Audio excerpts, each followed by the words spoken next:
Hello welcome back to my YouTube channel. ನಾನಿವತ್ತು ಹೇಳಕ್ಕೆ ಹೊರಟಿರೋದು ನಮ್ಮೂರಿಂದ 1 kilometre ದೂರದಲ್ಲಿರುವಂತಹ ದೊಡ್ಡ ಎಣ್ಣೆಕೆರೆ ಗ್ರಾಮದಲ್ಲಿ ನೆಲೆಸಿರುವಂಥ ಶ್ರೀ ಚೌರ್ಗೆ ಲಕ್ಕಮ್ಮ ದೇವಸ್ಥಾನ ಹೊಸದಾಗಿ ಕಟ್ಟಿರೋದು. ಓಪನ್ ಮಾಡಿದ್ದಾರೆ 20ನೇ ತಾರೀಕು. ಎಷ್ಟು ಚೆನ್ನಾಗಿದೆ ಅಂತೇಳಿ ನೋಡ್ಕೊಂಡು ಬರೋಣ ಬನ್ನಿ ಫ್ರೆಂಡ್ಸ್. ನೀವಿಲ್ಲಿ ನೋಡ್ತಿದ್ರಲ್ಲ ಫ್ರೆಂಡ್ಸ್, ಇದೇ ದೇವಸ್ಥಾನ. ನಾವು ಚಿಕ್ಕವರು ಇದ್ದಾಗಿಂದ ಇಲ್ಲಿವರೆಗೂ ಇದೇ ದೇವಸ್ಥಾನ ಇದ್ದಿದ್ದು. ಈಗ 7 ತಿಂಗಳಾಗಿದೆ ಇದು ದೇವಸ್ಥಾನ ಕಟ್ಟಿಬಿಟ್ಟು. ಅದನ್ನು ದೇವ್ರನ್ನ ಅಪ್ಪಣೆ ಕೇಳಿಬಿಟ್ಟು ಕಟ್ಟಿ ಅಂತ ಹೇಳಿ ಅಪ್ಪಣೆ ಕೊಡೋ ಹೊತ್ತಿಗೆ ಈ ದೇವಸ್ಥಾನ ಕಟ್ಟಿರೋದಂತೆ. ನೋಡ್ತಾ ಇರ್ಬೋದು ಇಲ್ಲಿ ಅದೇ ಯಾವ ರೀತಿ ಇತ್ತು ಹಳೆ ದೇವಸ್ಥಾನ ಅದೇ ಥರನೇ ಇದು ಕಟ್ಟಿದ್ದಾರೆ. ತುಂಬಾ ಚೆನ್ನಾಗಿದೆ ಫ್ರೆಂಡ್ಸ್. ಒಳಗೆಲ್ಲ ನಾವು ಒಂದು ಸಲ ಹೋಗಿ ನೋಡ್ಕೊಂಬಂದಿದ್ವಿ.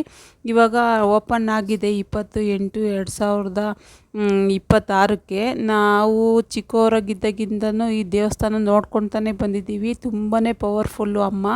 ಯಾರಿಗೆ ಹೆಂಗೋ ಗೊತ್ತಿಲ್ಲ ಫ್ರೆಂಡ್ಸ್, ಆದರೆ ನಮಗಂತೂ ತುಂಬಾ ನಂಬಿಕೆ ಇಟ್ಟಿದ್ದೀವಿ ಈ ದೇವ್ರ ಬಗ್ಗೆನೇ. ಯಾಕಂದರೆ ನಾವು ಎಲ್ಲೇ ಹೋಗಲಿ ಎಲ್ಲೇ ಬರಲಿ ಈ ದೇವ್ರಿಗೆ ಕೈ ಮುಗಿದು ಮುಂದೆ ಹೋಗೋದು ಬಿಟ್ಟರೆ ಈ ದೇವ್ರನ್ನ ನಾವು ತುಂಬಾ ನಂಬಿಕೆಯಿಂದ ಪೂಜಿಸಿದ್ರಂತೂ ಕೈ ಹಿಡಿತಾಳೆ ತಾಯಿ. ಯಾರನ್ನು ಕೈ ಬಿಡಲ್ಲ ಅಂತ ಹೇಳಿ ನಂಬಿಕೆ ಇದೆ. ಎಷ್ಟೇ ಕಷ್ಟ ಇದ್ರೂ ಬಗೆಹರಿಸುವ ಏಕೈಕ ದೇವತೆ ಅಂತಲೇ ಹೇಳ್ಬೋದು ಈ ದೇವಿನ. ನೀವಿಲ್ಲಿ ನೋಡ್ತಾ ಇರ್ಬೋದು ಫ್ರೆಂಡ್ಸ್, ಹೊಸ ದೇವಸ್ಥಾನ ಅಲಂಕಾರ ಮಾಡಿದ್ದಾರೆ. ಅದೇ 21ನೇ ತಾರೀಕು ವರಮಹಾಲಕ್ಷ್ಮಿ ಹಬ್ಬದ ದಿನ ಓಪನ್ ಇತ್ತು ದೇವಸ್ಥಾನ. ನೋಡ್ತಾ ಇರ್ಬೋದು. ಇನ್ನು ಈ ತಾಯಿಗೆ ತೆಂಗಿನಕಾಯಿ ಅಂದರೆ ತುಂಬಾ ಶ್ರೇಷ್ಠ. ಅದರಿಂದನೇ ಯಾರೇ ಹರಕೆ ಮಾಡ್ಕೊಂಡ್ರೂ ಕೂಡ ತೆಂಗಿನಕಾಯಿನೇ ಇಷ್ಟು ಹೊಡಿತೀವಿ ಅಂತೇಳಿ, ಅಂದರೆ ಅದು ಕೆಲಸ ಆದರೆ ತೆಂಗಿನಕಾಯಿ ಹೊಡಿತೀವಿ ಅಂತ ಹೇಳ್ಬಿಟ್ಟು ಹರಕೆ ಮಾಡ್ಕೊತಾರೆ. ಹಾಗಾಗಿ ಹರಕೆ ಮಾಡಿಕೊಂಡು ಯಾವ ರೀತಿ ತೆಂಗಿನಕಾಯಿ ಹೊಡೆದಿದ್ದಾರೆ. ಮತ್ತು ಇನ್ನು ಈ ತಾಯಿಗೆ ಯಾವಾಗಲೂ ದೇವಸ್ಥಾನ ಓಪನ್ ಇರೋದಿಲ್ಲ. ಅಂದರೆ ವರ್ಷಕ್ಕೊಂದು ಸತಿ ಅದು ತಾಯಿ ಅಪ್ಪಣೆ ಕೊಟ್ಟರೆ ಮಾತ್ರ ದೇವಸ್ಥಾನ ಓಪನ್ ಮಾಡಿಬಿಟ್ಟು ತಾಯಿ ಕರ್ಕೊಂಡೋಗಿ ಕಲತಿಗಿರಿಲಿ ಪುಣ್ಯ ಮಾಡಿಸ್ಕೊಂಡು ಅಲ್ಲಿಂದ ಬರೋ ಅಷ್ಟೊತ್ತಿಗೆ ಯಾರ್ಯಾರು ಹರಕೆ ಮಾಡ್ಕೊಂಡಿರ್ತಾರೋ ಅಲ್ಲೆಲ್ಲ ತೆಂಗಿನಕಾಯಿ ರೋಡ್ ಉದ್ದಕ್ಕೂ ಹೊಡಿತಾರೆ. ಅದಾದಮೇಲೆ ಮತ್ತೆ ಕೆರೆ ಒಳಗಡೆ ಬಂದುಬಿಟ್ಟು ಏನೋ ಒಳೆ ಪೂಜೆ ಮಾಡ್ಕೊಂಡು ಆದಮೇಲೆ ತಾಯಿ ಒಳಗಡೆ ಹೋಗೋದು. ಅದಾದಮೇಲೆ ಒಂದು ದಿವಸ ಓಪನ್ ಇರುತ್ತೆ. ಅಲ್ಲಿವರೆಗೂ ಯಾರು ಬೇಕಾದರೂ ದೇವಸ್ಥಾನದ ಒಳಗಡೆ ಹೋಗಿ ನೋಡ್ಕೊಂಡು ಬರ್ಬೋದು. ಅದು ಈ ತಾಯಿದು ಶ್ರೇಷ್ಠತೆ ಅಂತ ಹೇಳ್ಬೋದು. ಇಲ್ಲಿ ನೋಡ್ತಾ ಇರ್ಬೋದು ಫ್ರೆಂಡ್ಸ್, ಅದೇ ಈ ದೇವಿ ಬೇರೆ ದೇವಸ್ಥಾನಕ್ಕೆ ಕೂರಿಸಿದ್ರು, ಅಂದರೆ ದೇವಸ್ಥಾನ ಕಟ್ತಾ ಇದ್ರಲ್ಲ, ಹಾಗಾಗಿ ಈಗ ಆ ದೇವಸ್ಥಾನ ಆಗಿರೋದ್ರಿಂದ, ದೇವಸ್ಥಾನ ಓಪನ್ ಆಗಿರೋದ್ರಿಂದ ಅಲ್ಲಿಗೆ ಅದ್ರ ಜಾಗಕ್ಕೆ ಹೋಗ್ಬೇಕಲ್ವ. ಹಾಗಾಗಿ ಎಲ್ಲ ದೇವ್ರನ್ನೂ ಹೊರಡಿಸ್ಕೊಂಡು ಇಲ್ಲಿ ಕುಣಿಸ್ಕೊಂಡು ಕರ್ಕೊಂಬರ್ತಾ ಇದ್ದಾರೆ. ಯಾವ ರೀತಿಯಾಗಿ ಈ ದೇವಸ್ಥಾನದ ಓಪನ್ ಆಯಿತು ಮತ್ತು ಈ ಚೌರ್ಗೆ ಲಕ್ಕಮ್ಮ ದೇವಿಯ ಎಲ್ಲ ದೇವ್ರ ಥರ ನೋಡೋಕ್ಕಾಗಲ್ಲ. ಯಾಕಂದರೆ ಇದು ಬಾಕ್ಸ್ ಒಳಗಡೆ ಒಂದು ಪೆಟ್ಟಿಗೆಯಲ್ಲಿ ಇಟ್ಟಿರ್ತಾರೆ. ನೋಡ್ತಿರ್ಬೋದು ಫ್ರೆಂಡ್ಸ್, ಇಲ್ಲಿ ಆ ಪೆಟ್ಟಿಗೆಯಲ್ಲಿ ಮಾತ್ರ ಆ ದೇವ್ರು ಇರುತ್ತೆ. ಅದು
ನೋಡಿದ್ರಲ್ಲ ಫ್ರೆಂಡ್ಸ್ ಯಾವ ರೀತಿ ಆಯಿತು ಗುಡಿ ಓಪನ್ ಅಂತ ಹೇಳ್ಬಿಟ್ಟು ಆ ಪೆಟ್ಟಿಗೆಲಿದ್ದ ದೇವಿನ ಒಳಗಡೆ ಕೂರಿಸ್ಬಿಟ್ಟು ಈಚೆ ಬಂದ್ ಮಾಡಿಬಿಟ್ಟು ಡೋರ್ನ ಈ ರೀತಿಯಾಗಿ ಈಚೆಯಿಂದ ಒಂದು ತಾಯಿನ ಕೂರಿಸಿದ್ದಾರೆ. ಏನೇ ಅಪ್ಪಣೆ ಕೇಳಬೇಕು ಅಂದರೂ ಇಲ್ಲೇ ಆಗುತ್ತೆ. ಯಾವುದೇ ರೀತಿ ಜಾತಿ ಭೇದ ಭಾವ ಇರೋದಿಲ್ಲ ಈ ತಾಯಿಗೆ.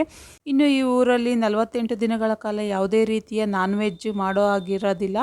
ಹಾಗಂತ ಹೇಳ್ತಾ ಈ ವಿಡಿಯೋನ ಮುಗಿಸ್ತಾ ಇದ್ದೀನಿ. ಈ ವಿಡಿಯೋ ನಿಮಗೆಲ್ಲರಿಗೂ ಇಷ್ಟ ಆಯಿತು ಅಂತ ನಾನು ಭಾವಿಸ್ತೀನಿ. ಇಷ್ಟ ಆಗಿದ್ರೆ ಲೈಕ್ ಮಾಡಿ, ಶೇರ್ ಮಾಡಿ, ಕಾಮೆಂಟ್ ಮಾಡಿ, ಸಬ್ಸ್ಕ್ರೈಬ್ ಮಾಡೋದನ್ನ ಮರಿಬೇಡಿ ಫ್ರೆಂಡ್ಸ್. ಈ ತಾಯಿ ಎಲ್ಲರಿಗೂ ಒಳ್ಳೇದು ಮಾಡಲಿ ಅಂತ ಹೇಳ್ತಾ ಈ ವಿಡಿಯೋನ ಮುಗಿಸ್ತಾ ಇದ್ದೀನಿ. ಟೇಕ್ ಕೇರ್, ಬಾಯ್ ಬಾಯ್.